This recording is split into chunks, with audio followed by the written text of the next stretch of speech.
రాజన్న సిరిసిల్ల జిల్లా వేములవాడ శ్రీ రాజరాజేశ్వర స్వామి ఆలయంలో తొలి ఏకాదశి ఉత్సవాలు ఘనంగా నిర్వహించారు.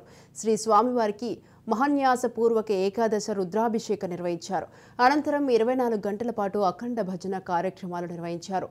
ఈ సందర్భంగా భక్తులు పెద్ద ఎత్తున ఆలయానికి పోటెత్తారు.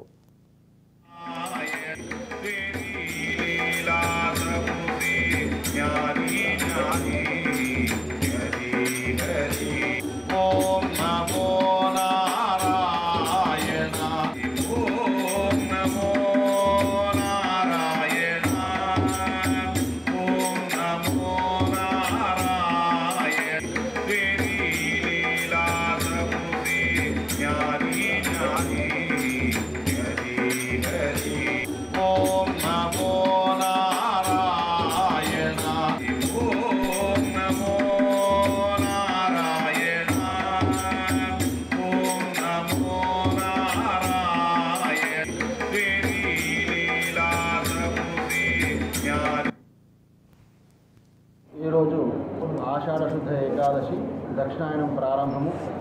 ఈరోజు తొలి ఏకాదశి అంటారు. విష్ణుమూర్తి శయనానికి పూనుకుంటాడని, అంటే శయన ఏకాదశి అని కూడా అంటారు. స్వామివారు ఈ రోజు నుండి పడుకొని పవలింపుగా ఉంటారు. మళ్ళీ కార్తీక మాసం తర్వాత ఉత్తాన ఏకాదశి సమయంలో స్వామివారు మేలుకుంటారు. అందుకే దీన్ని స్వామివారికి రాత్రి భాగంగా ఈ రోజు నుండి పరిగణింపబడుతుంది. ఉత్తరాయణ పుణ్యకాలం అనేది మేలుకొలుపుగా, అంటే ఉదయంగా మనకు పెద్దలు చెప్పినటువంటి మాట.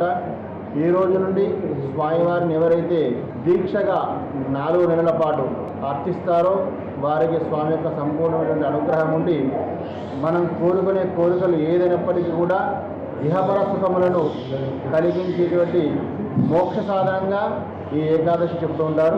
కాబట్టి భక్తులందరూ కూడా ఈరోజు స్వామిని దర్శించి తరించండి. ఈరోజు ఆషాఢ శుద్ధ ఏకాదశి దక్షిణాయనం ప్రారంభము. ఈరోజు